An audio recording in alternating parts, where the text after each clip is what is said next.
countdown to Mars continues. The perseverance of humanity launching the next generation of robotic explorers to the Red Planet.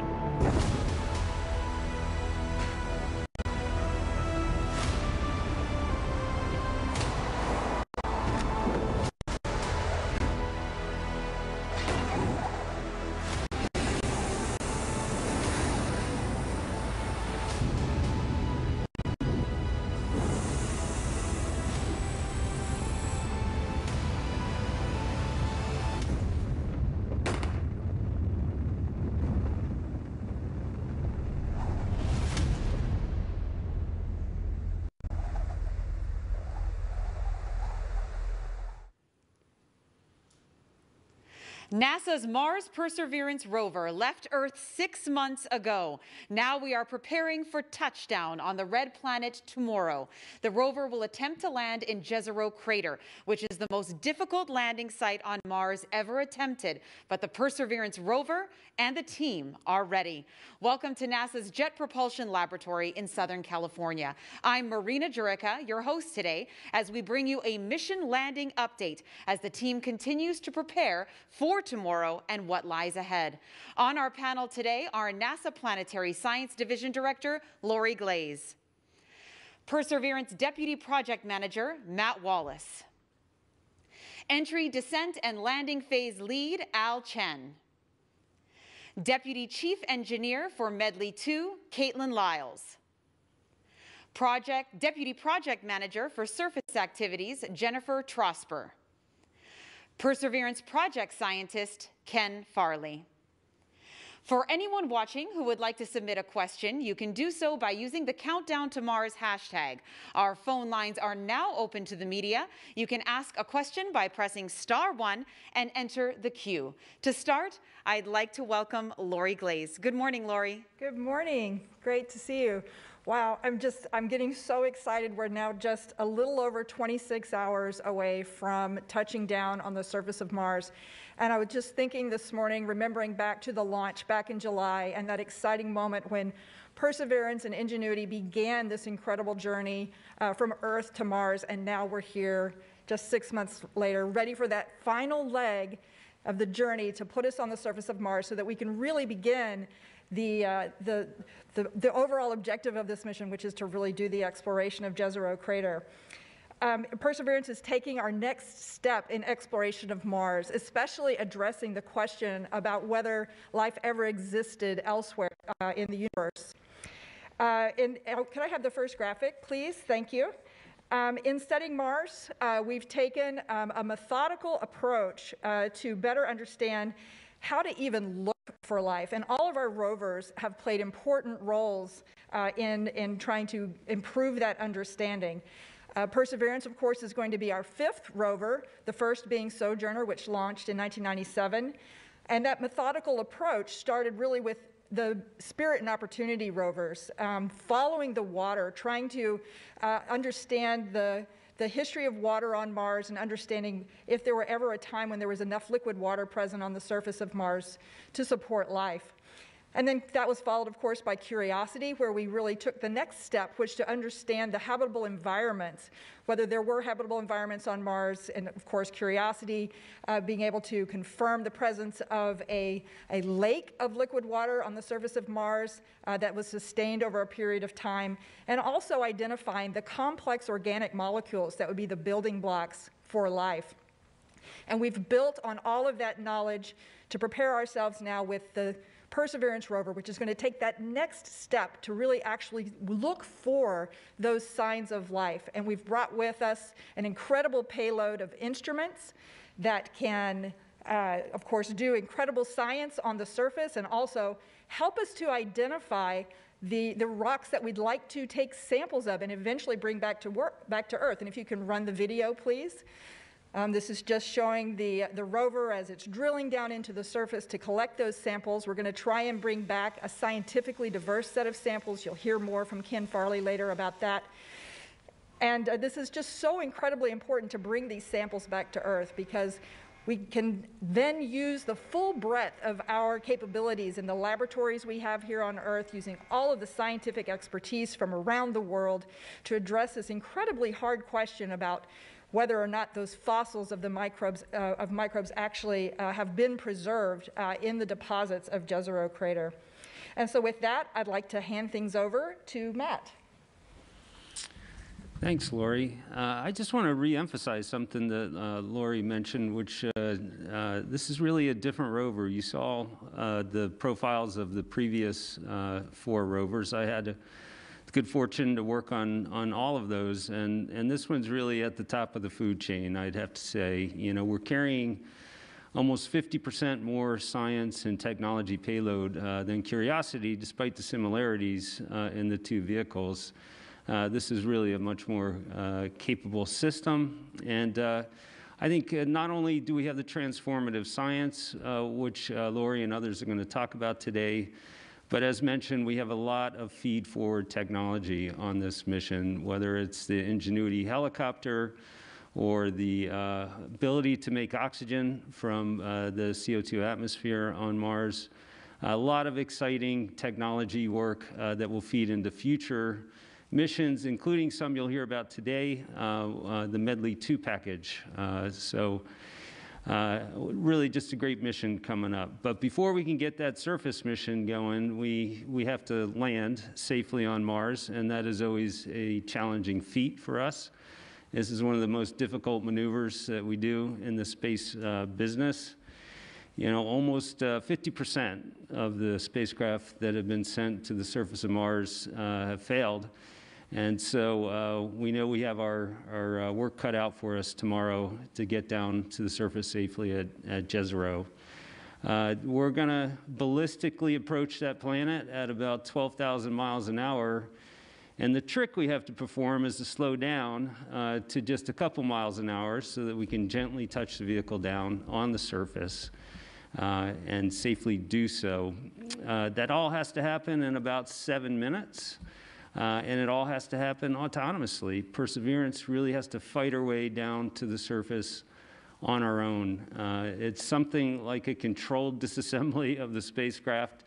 And it's always something that we think a lot about, we work hard on, and we prepare for. And once we get down to the surface of Jezero, she won't necessarily find the most welcoming site we've ever been to. Jezero is a fascinating scientific location.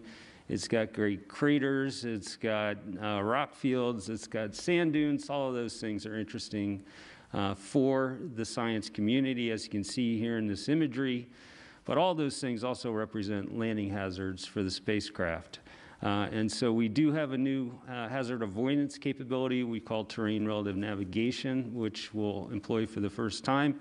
And it's really enabling us to go to Jezero when we couldn't before. Jezero is actually a site that was scientifically interesting to many previous missions, and we just couldn't get there until this point when our technology was ready to support it.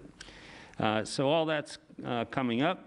We are currently about 150,000 miles from the planet. We are picking up speed as we approach, and the gravity starts to pull us in.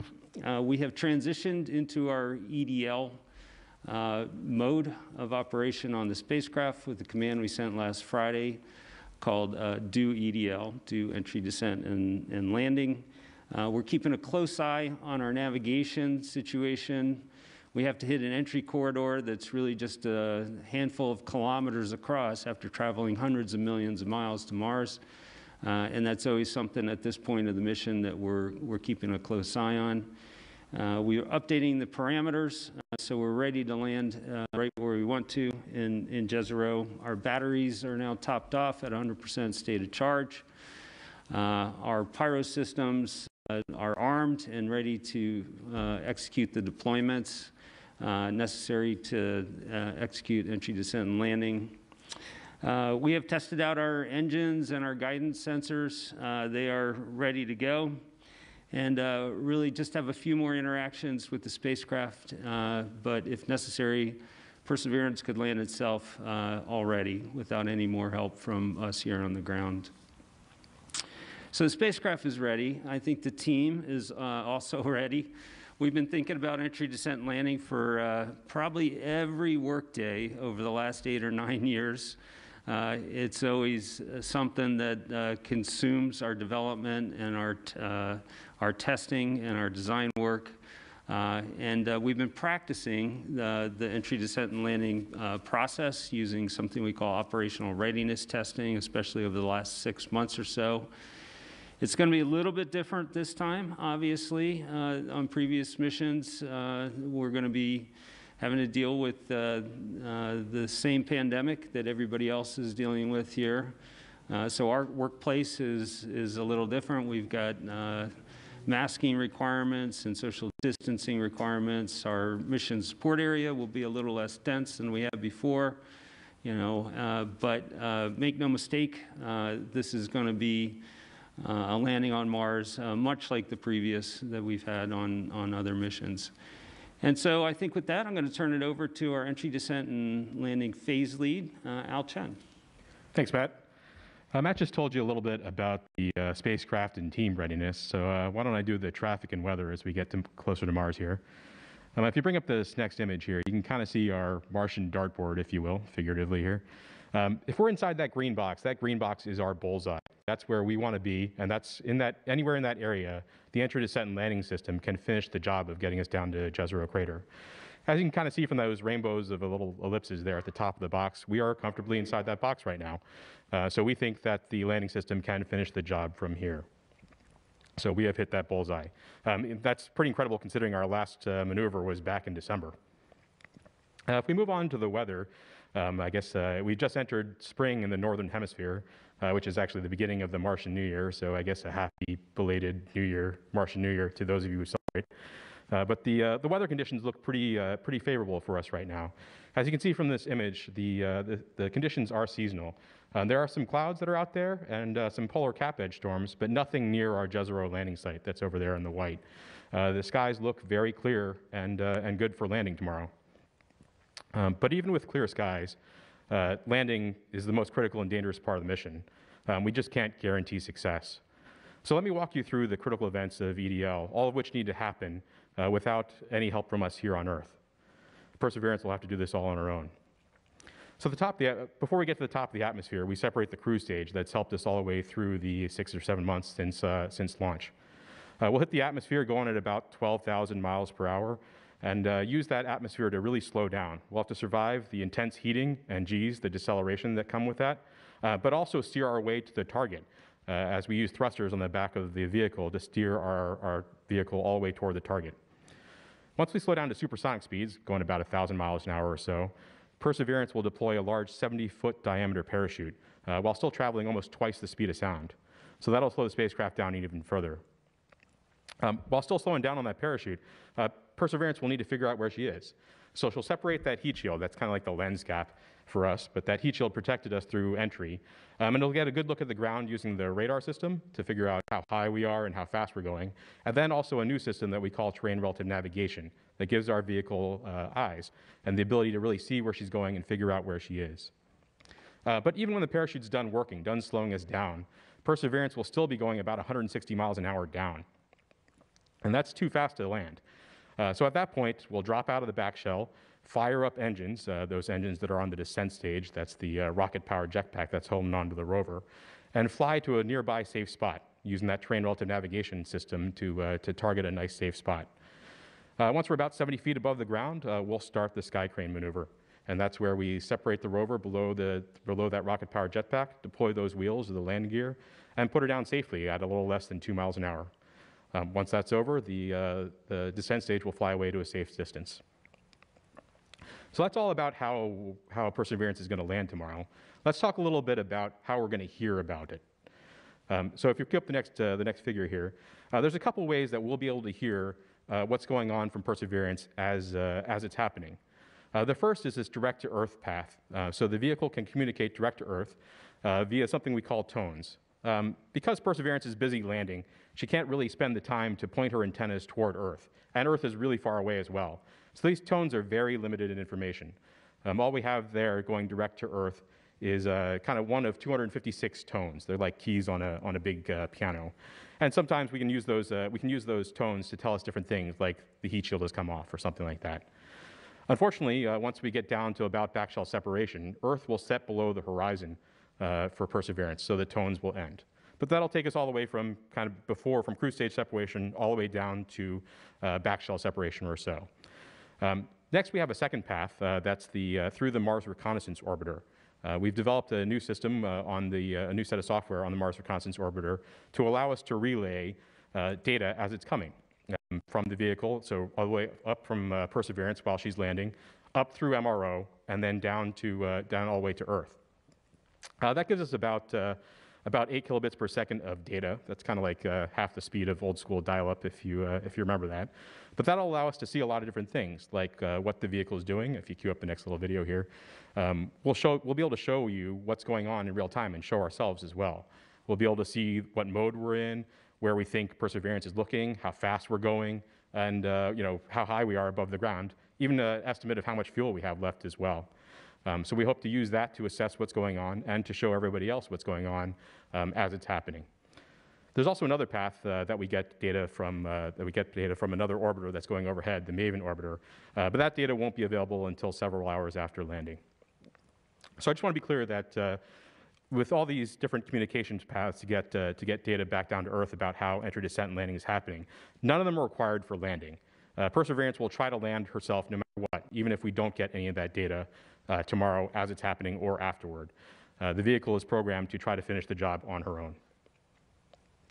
One of the things that we will get, actually, as part of the communication stream that we're sending back is information about the intense aerodynamic forces and heating that are happening to the vehicle, and that'll be from sensors on the Medley 2 system that Caitlin will talk about next.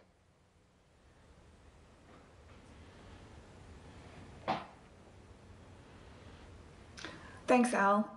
So I'm happy to be joining you all virtually on behalf of the Medley 2 team to talk about why we're excited to be part of this mission. So as you've heard, landing on Mars is a very difficult thing to do, largely due to the fact that we don't fully understand the harsh entry, descent, and landing, or EDL environment. So the goal of Medley 2 is to collect data to help us better understand that environment, specifically the heating and pressure that Mars 2020 experiences as it passes through the Mars atmosphere. This will also help us to understand what we can expect for future missions. So Medley 2 stands for Mars Entry, Descent, and Landing Instrumentation 2. The 2 is there because it's a follow-on to a set of sensors that flew on the Mars Science Laboratory, which delivered Curiosity to Mars in 2012. Both the Medley and Medley 2 sensor suites were developed through a partnership between NASA Langley, Ames, JPL, and Lockheed Martin Space Systems. And in fact, our centers have been working together for many years on Mars missions, particularly on EDL technology and trajectory development, going all the way back to the Viking days. If you could pull up that first image, please. This shows an overview of our sensor locations. Medley 2 has 28 sensors on the Mars 2020 aeroshell.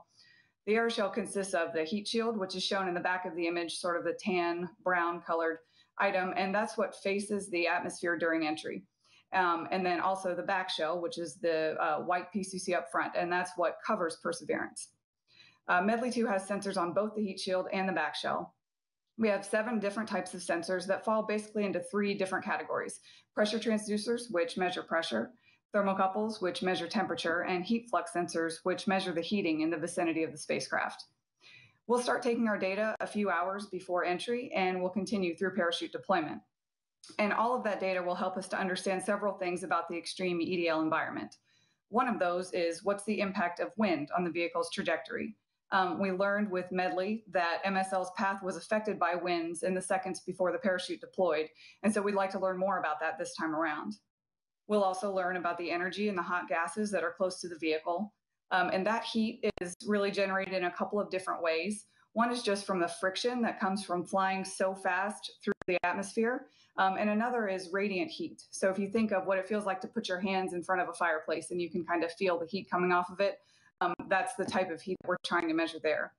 And finally, we'll be looking at the performance of the insulation material that protects Perseverance from the extreme heating environment. And the way we do that is to take temperature measurements at different places throughout that material. So what differentiates Medley 2 from the first Medley is that we're going to be collecting better data over more of the entry timeline. We'll do that by spreading out our sensors in more locations, gives us better coverage. And we're also measuring 3 different pressure ranges this time, whereas we only had 1 on Medley. We also have heat flux sensors, which actually touch the atmosphere. So rather than sitting below the surface of the material, these are actually right out there on the surface of the vehicle, touching the atmosphere, and that gives us more accurate measurements. And all of that allows us to seek answers to questions that were raised by Medley and to explore areas that we couldn't address last time. And when we combine the data of Medley 2 with the first Medley, we're going to be able to really improve designs for future entry systems, both for robotic and for human missions. And the way it'll do that is to help us to improve the computer codes we use to predict the environments. Because the Mars atmosphere is so different from Earth's, it's very difficult to test for Mars entry conditions here. And so we rely on computer codes to essentially over-design the vehicle to make sure that we can survive worst-case conditions. But that means the vehicle probably ends up heavier than it needs to be. So if we can understand the heating better, then we can make the heat shield much lighter by up to about 35%. And that'll translate to lower cost, more science, and more supplies for human missions. And then if we can better understand how the vehicle flies, we can have safer and more reliable landings. And that'll help us to reduce the footprint for landing, which means we can put landers closer to interesting science or put people closer to the supplies that we sent to Mars ahead of them. So not only can we extend what we learned to future Mars missions, but like Mars sample return, but we can also extend it to EDL missions at other planets or moons like Venus or Saturn's moon Titan. If you could please pull up the second image. This is an image of a few of our team members after we completed the final Medley 2 end-to-end checkout in late 2019. And this was essentially when all of our hardware was installed on the heat shield, which you see on the right, and then the back shell on the left. So everything was installed and hooked up, and we verified that it worked. So we're all giving the thumbs up because that was a pretty good day for us. And I just want to wrap up by saying that we're very excited for Medley 2 to extend the groundbreaking entry data that was collected by the first Medley. It's going to tell us what Mars 2020 actually experiences during those important few minutes of EDL. And it fills critical gaps in knowledge necessary to advance EDL technology in the future. And in fact, the back shell sensor is going to collect NASA's first ever measurements of the heat experienced by the back shell of a Mars entry vehicle. So we're excited about that too. But overall, Medley 2 will give us the most complete data set ever collected from a Mars entry. And with that, I'll hand it over to Jennifer, who will talk about what happens after landing. Thanks, Caitlin. Well, it turns out after landing, it's not over. In fact, it's just beginning. The science mission is just beginning. I say that, but I definitely know that all of us up here, along with all of you out there, will be breathing a great sigh of relief when we get down safely on the surface. But once we do get down safely on the surface, we're all on the edge of our seats to get those first images from Mars. And so I want to talk a little bit about how we get those first images, when they might come. And then I'll also talk just in general about the things that we do after we land on Mars to get the rover ready for the science mission. So the images. During entry, descent, and landing, at the very end of that UHF pass with MRO we talked about, it's possible that we will get HazCam images. The HazCams are on the front and rear of the rover. That we'll get HazCam images with the lens covers still on in that pass. If we get that, that's golden. Everybody's very excited. We may not get that for the reasons Al talked about. Some of these links drop out. Then we have an opportunity in the later afternoon, about 3.5 hours after landing. There's the Odyssey orbiter flies over, but it's a very low data volume pass, so we will get data on that if things have gone well, but we likely wouldn't necessarily get images. So we have to wait until our 6:30 p.m. pass, which is the Trace Gas Orbiter, a European asset, where we can get a lot more data volume, and hopefully we'll be getting some initial images on that. Those would be the front and rear HazCams with the lens covers deployed, because the rover will have deployed them by then. We potentially would get some of those thumbnail movies for EDL cameras if all has gone well. So we're going to start getting some fantastic imagery and see our new landing site here on Mars from the rover's point of view. Now, the internal checks that we do right after landing are somewhat limited. The rover's had a long day, so mostly just does a few releases of our high gain antenna, those lens covers I talked about, and then we take a nap and we charge the batteries up to get ready for all the things that are happening the next several sols. So if you can go ahead and roll the next video, one of the things that we do across the first few sols on Mars is we know the tilt of the rover, we have IMU data, but we don't actually know the orientation of the rover that accurately. And so what you see here is the remote sensing mast that was folded up on the rover so we could fit in the back shell, has to be deployed. The high gain antenna you can see is over to the right of the image and flat. That needs to be deployed and point at Earth. We actually use the cameras on that remote sensing mast to look around and find the sun. Once we know where the sun is, we're actually able to put that data into the rover's computer, and we have all the other information we need to point that high gain antenna at Earth. And that's what we'll do to command the rover. We send commands through that high gain antenna. So that will happen that first week on Mars. We'll be doing those things. And then we hope to be driving in a few weeks to the helicopter flight demo site. So we'll be looking for a good site, flat site, not many rocks, so we can fly the helicopter. And then after that, we will be driving to our first science sampling site that we hope to get to in the summer or so. So with that, I will say I'm very excited. The team is now shifting their schedules to be on Mars time. Right now on Mars, at our landing site, it's about 2 p.m. local solar. So the team is going to get used to getting up later and then working a little bit into the night. That's not bad to be on a different shift, but the problem with Mars time is that the Mars days are 40 minutes longer than the Earth days, and so you're always shifting by 40 minutes every day, and that gets you jet lagged. But we do this because we want to be very efficient with the mission that we're doing and get the rover unfolded, get the helicopter mission going, and get there getting our first samples. And I have to say, after 5 missions, yesterday somebody asked me, what are you doing to prepare for Mars time? And I thought, I finally have purchased a sleep mask, which I didn't have. Maybe it took me 5 missions to figure this out, but sometimes it's hard, to sleep and everybody's sleeping in the middle of the day. So I'm ready, have my earplugs, and we'll be on Mars time. And to talk more about the science mission, I'll hand this off to Ken Farley. Thanks, Jennifer. Tomorrow's landing of Perseverance on Mars is the spectacular crux move of this mission. And it really marks a fundamental transition from the getting there phase of the mission to the doing phase, to actually exploring Jezero Crater, as Lori mentioned. There are 450 science team members from around the world, and I will say we are very much ready to take the stage. I want to tell you a little bit about what we have been doing for the last few years and what we will be doing in the next few weeks. The first important thing to understand is that Perseverance is a very capable but a very complicated piece of hardware to operate. And it's autonomous, but we have to tell it everything that it is going to do. We have to tell it where to drive. We have to tell it what observations to make. We have to tell it what samples to collect. And this leads to a daily cycle in which data flows back from the rover to the science team. The science team needs to digest that data, interpret it scientifically, and then together come up with a plan for what we are going to do tomorrow.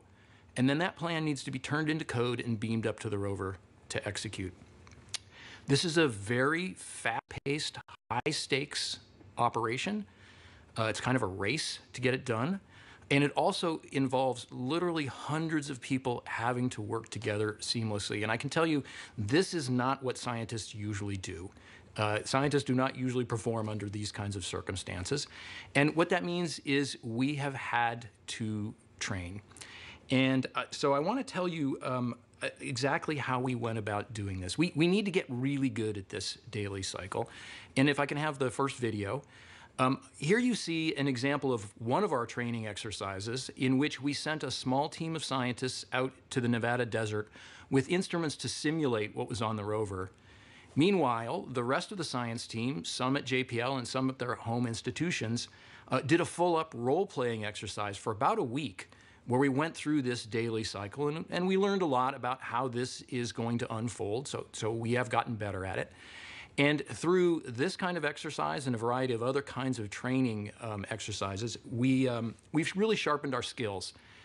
And one special skill we've had to pay attention to, and it's different than ever before, is the science team is not going to be shoulder to shoulder doing this. For the foreseeable future, we are going to be operating remotely. So literally, the science mission is going to be executed from people's living rooms and bedrooms all around the country and all around the world. It's spectacular that we are able to do that. It's a big challenge, and I think we are ready to do that. Immediately after we land, Jennifer has told you a little bit about what's going to happen. We are going to get some images, and those images will be enormously important for the science team. We have a lot of orbital data, pictures taken from orbiters, but there's nothing like actually seeing images on the ground to get kind of situational awareness. And for a geologist, that is very important. The first few minutes on the field site when you can look around is enormously enlightening. So we'll use that kind of information, the images we get, as well as a little bit of initial exploration, to decide what to do. And if I could have the next image. We are very likely to move towards one of several pathways that we have already identified from orbit, one of which you can see here, the green line snaking across the delta. This is a pathway that the science team has identified over the last few years that strings together the key scientific targets that we wish to investigate. These are places where rocks outcrop that we think will tell us the most about the geologic history of Jezero Crater. They are the places where we think there may be evidence for past life on Mars, where we might find biosignatures, and places where we are likely to collect samples. So getting onto that trajectory will be something that we do very early in the mission. So I can tell you that the science team is very excited for this transition, and I personally am extremely excited for those first images that are going to come back. They will be fabulous from a scientific point of view, and also as a huge milestone after so many years of effort in this mission. And now I will turn it back to Marina to handle questions. Thank you so much, Ken, and thank you so much to all our panelist presenters. We are now ready to take media questions. Remember to press *1 to get put in the queue, and please direct your questions to one of the panelists. We're also taking questions through the Countdown to Mars hashtag. Our first question comes from Chelsea Goad from space.com. Good morning, Chelsea.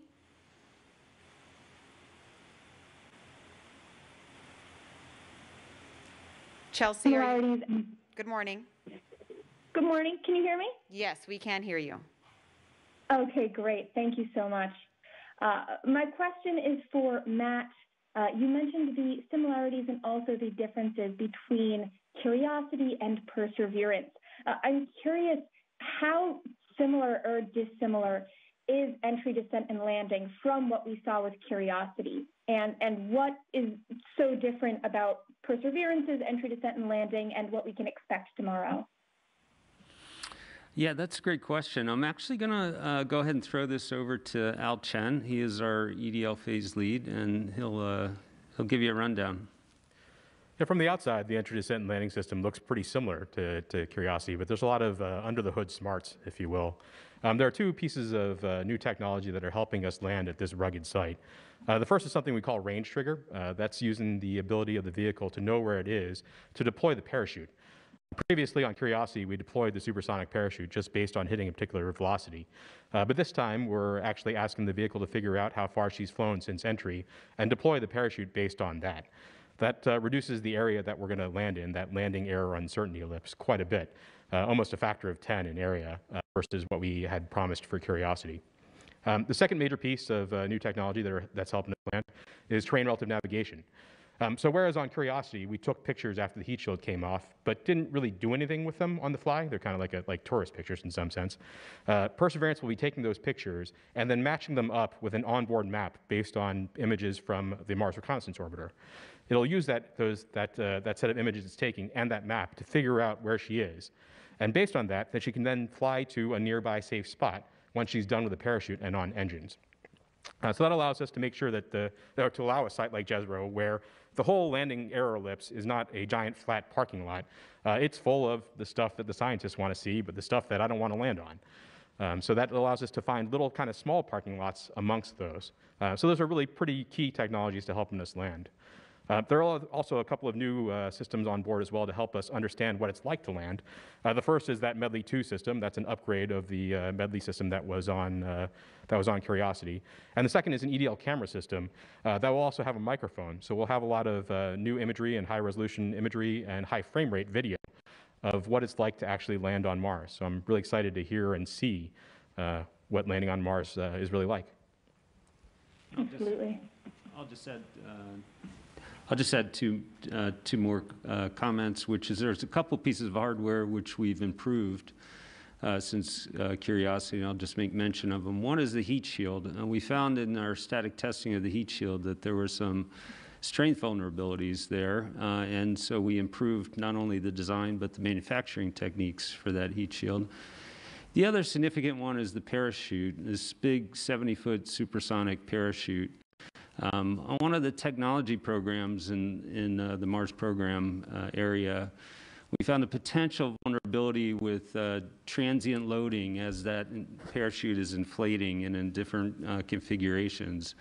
And that led us to conclude that we should strengthen the canopy of the parachute. That's something we did, and not only did we strengthen the canopy, but we took the parachute off and we did supersonic high altitude parachute testing using sounding rockets out of the Wallops facility. It was a major test campaign, something that really hasn't been done in more than 40 years. And the team pulled it off successfully, so a couple more differences there.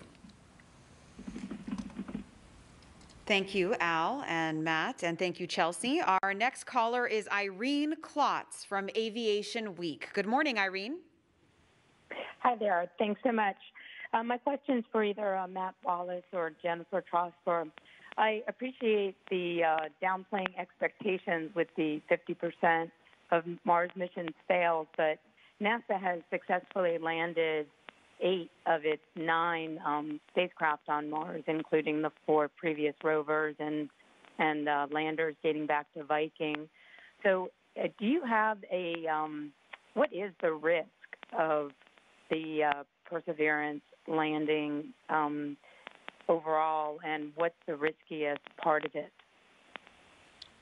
Yeah, it's a good question, and it's a valid observation. I guess I'll say a few things and see if any of the other panelists want to say a few words. We've never really come up with a good way of calculating the probability of success. These systems are so complex, and they're interacting with an undefined environment in many ways that it's very, very hard to give you a number. You know, I think that, but it's those two factors really that lead us to tell you that there's never any guarantees on this process.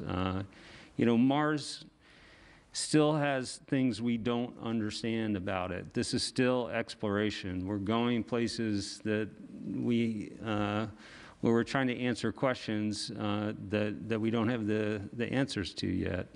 You know, on Curiosity, and Al can say a word or two about it, we found that the local gravity field at Gale Crater where we landed affected our control system. That was a somewhat unexpected thing. You know, it was within the capability of the system to handle it. But those are the types of uncertainties in the environment that we're dealing with. I think you just also have to factor in, again, the complexity of this system. You know, we've got 2 million lines of software code running, hundreds of thousands of electronic parts, you know, miles of copper conductors. We've got more than 70 pyrotechnic devices that all have to fire, closed-loop guidance and navigation control systems that really have to operate with sub-second precision for all of this to work. You know, there's no go-backs, there's no retries. It's a difficult and dangerous part of the mission, and I think you have to always respect that as a development team, and I think our team has. So I don't have a specific answer for you on the probability of success. I think we've done everything we can to make it successful, and we'll see how it goes tomorrow. Did you want to add anything, Al? Or? Yeah, I mean, I guess I'd say that there's nothing like trying to at least use the same kind of landing system again to really find the warts in it. And as Matt mentioned, right, we were able to find a a handful of things that didn't go quite the way we expected them to go on Curiosity.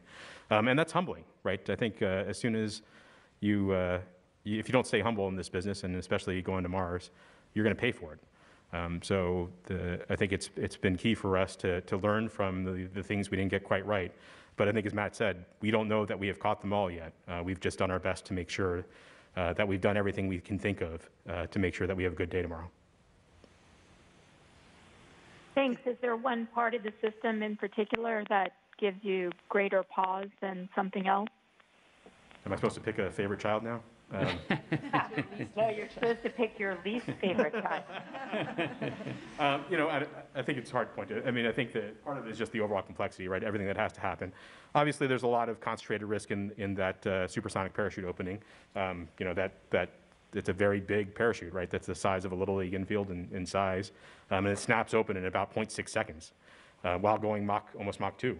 So there's a lot of risk concentrated there. But as Matt noted, something we haven't done for 4 decades plus, we actually did high altitude supersonic testing this time as part of this project. So we have perhaps a little bit more confidence that this is going to work.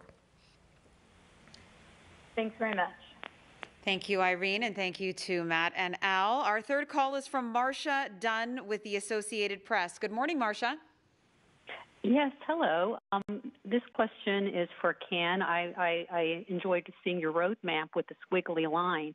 Is that for all 2 years of operations?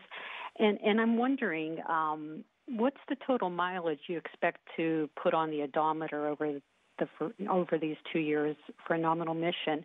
And when do you expect to actually drill for the first time to collect a sample in the tubes?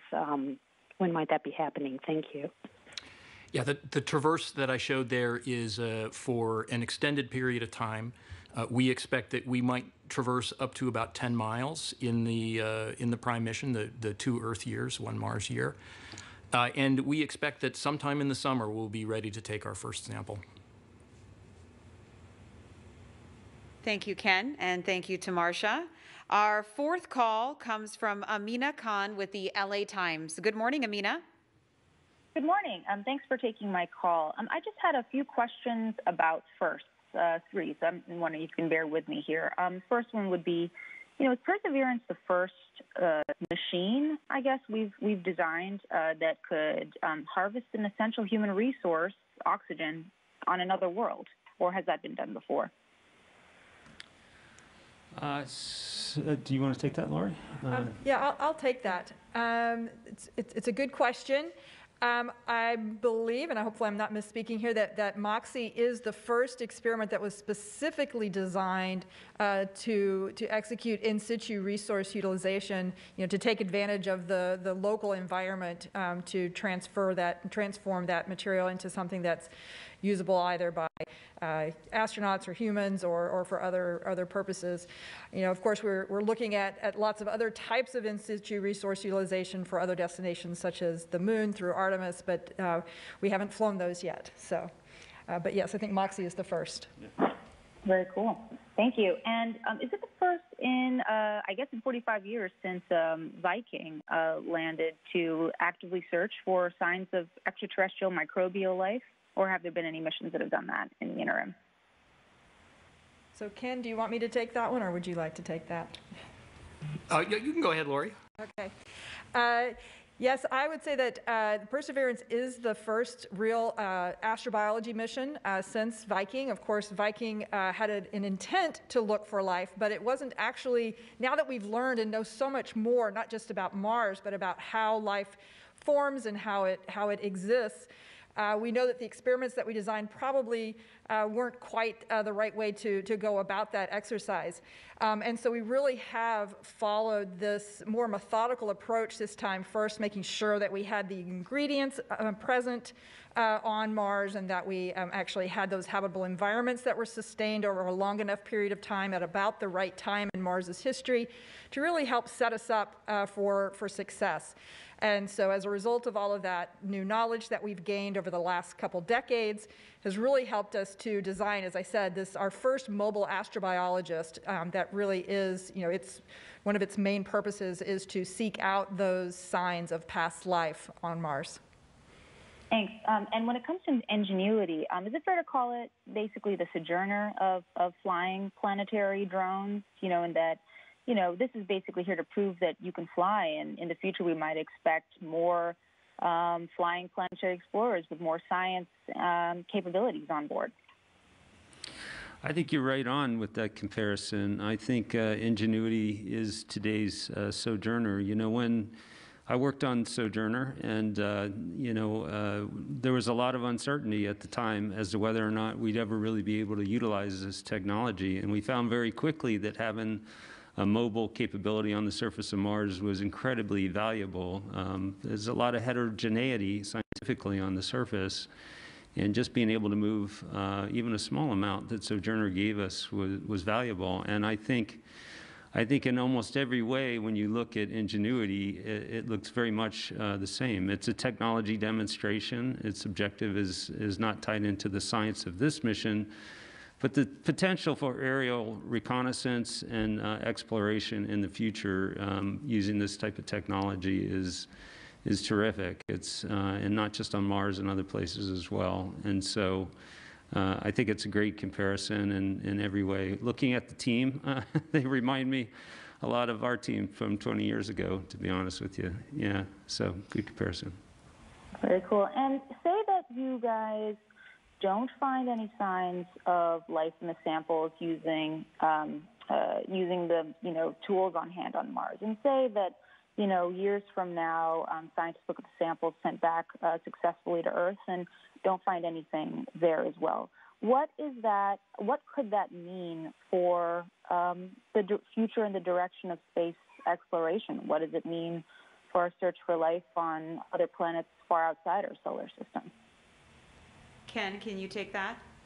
Sure. I think the important thing to understand about the search that we are about to embark on is that this will be the first time that we have peered in great detail into a past habitable environment, both with the tools on the rover and with the samples when they come back. And we either will find life is there, and that will be a spectacular discovery, or, as you suggest, maybe we won't. But this is a very important observation, because it would suggest that not all habitable environments that exist are inhabited. And I think what that would mean is that we would need to look elsewhere. It isn't going to be a slam dunk. We can't just assume that everywhere that is habitable has had life originate and thrive in it. And I think there are already ideas of other places that can be looked at, both on Mars in the subsurface and as well as other environments, for example, in the moons of the giant planets.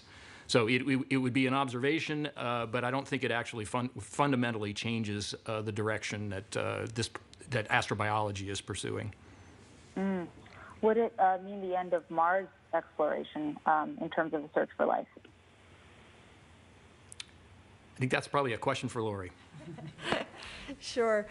And I'll go out and speculate slightly to say that I don't necessarily think it will be the end of exploration or the end of exploration on Mars and looking for life on Mars. What I think is the most likely outcome would be, if we don't actually get confirmation of past life, would be an inconclusive result, which would mean we still need to keep looking and look harder, maybe in other places. But again, if we are able to even conclusively determine that there's no longer life, there is still incredible science to be done at Mars. Mars has so much to tell us about the early history of the solar system, of the formation of the planets, and of the evolution of the rocky planets.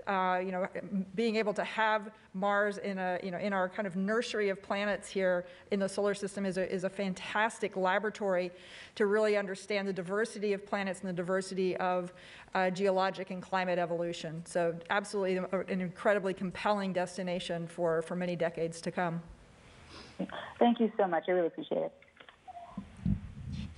Now we're going to head to a couple social media questions. SidXX on Instagram asks, what is the heat shield made of? Caitlin, would you like to take that? Yeah, so the heat shield and back shell are made of two different types of what we call thermal protection system material. The heat shield is made from PICA, which stands for Phenolic Impregnated Carbon Ablator. And I won't go into a whole lot more detail than that, but it's a complex combination of different materials that have. There's a whole lot of work that goes into developing these thermal protection system or TPS materials. A lot of testing, a lot of trying different things to determine what will work. And so PICA is on the heat shield, and then super lightweight ablator or SLA is the back shell. Thank you, Caitlin. And back to the phone lines. The fifth call is from Jeff Faust of Space News. Good morning, Jeff. Hi. Quick question for Matt Wallace or Al Chen. You showed the landing ellipse chart. It's in that green box where you want it, although it's near a corner. Have you ruled out any further maneuvers? Are you satisfied with that? What's the last time that you could make a decision in terms of making a maneuver if you needed to for some reason? Thanks. I can take that one. We do have one other contingency maneuver opportunity late tonight if we decide to use it. However, I think it's very unlikely we're going to do that.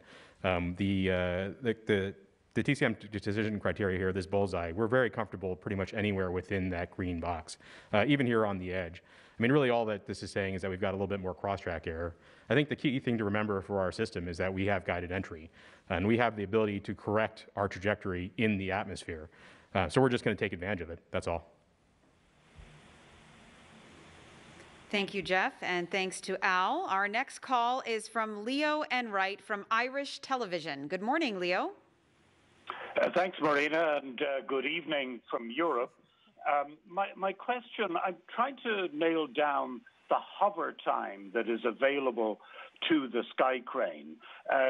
It's going to be placed in an area of 120 football fields of size. If it comes down right at the, if it lands right at the side of that, no need for a lot of fuel. But if it has to go 120 football fields, that's very different. What is the hover time available? And if I may add a supplementary, based on this traverse map we just saw, it looks awfully close to those cliffs. How big are those cliffs, and how close do you imagine you might land to them?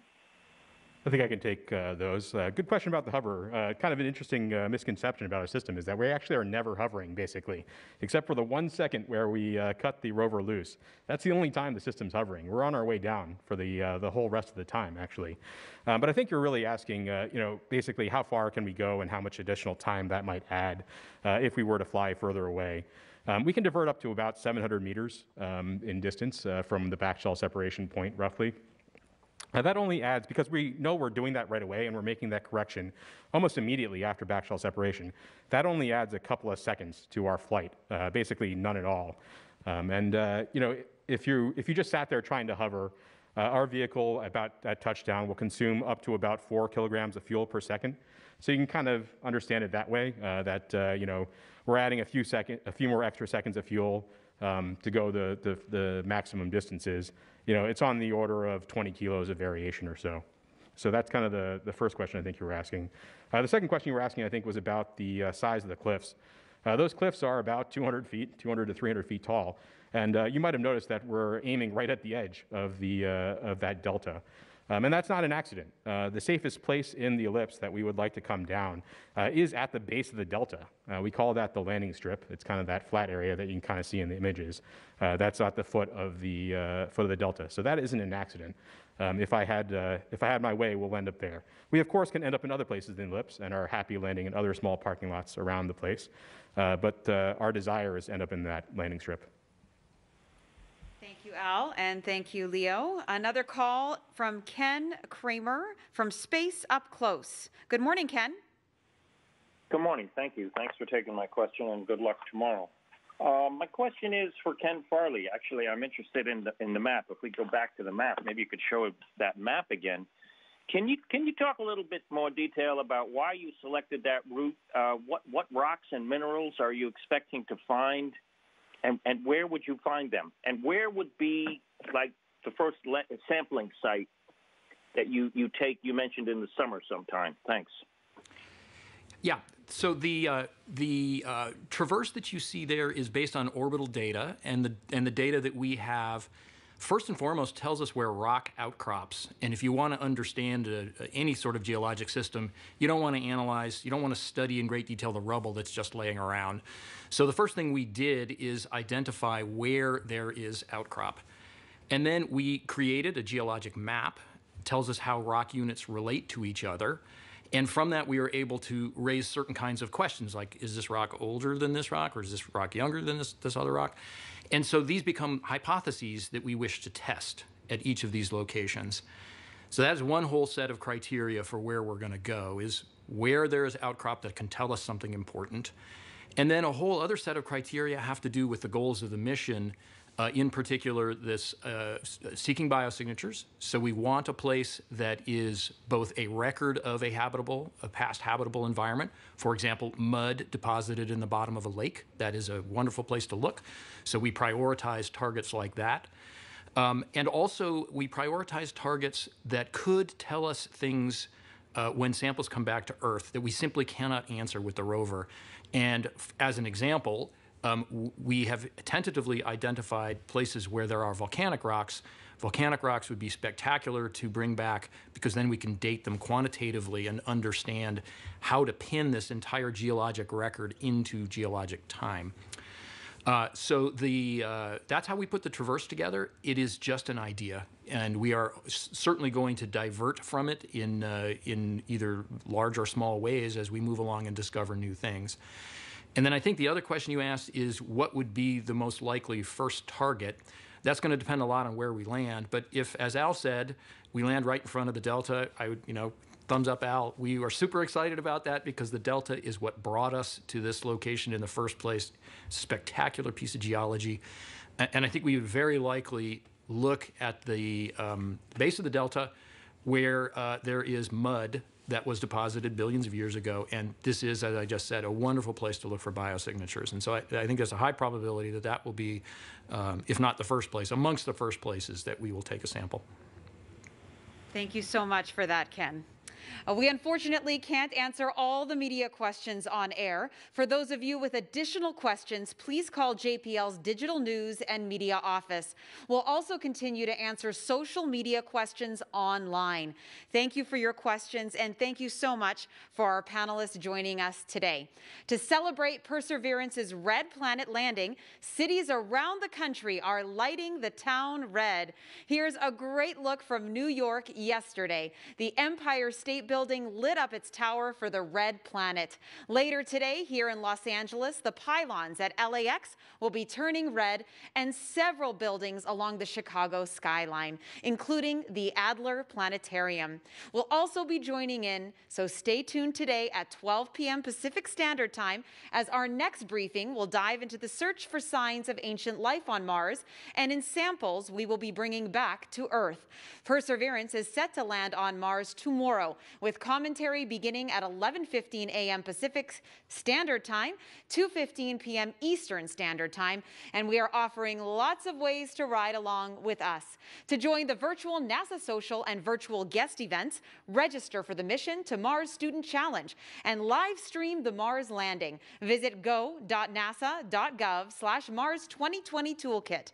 For those of you interested in a deeper dive, we have a new press kit available online too, with lots of information and graphics describing the rover and its mission. There you'll also have a chance to sign up and send your name to Mars on NASA's next flight to the Red Planet and put yourself right into the action with our Perseverance photo booth. You can pose next to the rover, place yourself in our mission control, and even see what you might look like taking a selfie on the Red Planet. Again, it's all available at go.nasa.gov/Mars 2020 Toolkit. If you're on social media, join the conversation with the mission on Facebook and Twitter. Follow at NASA Persevere and use the hashtag #CountdownToMars. Thank you again for joining us today and watching, and go Perseverance!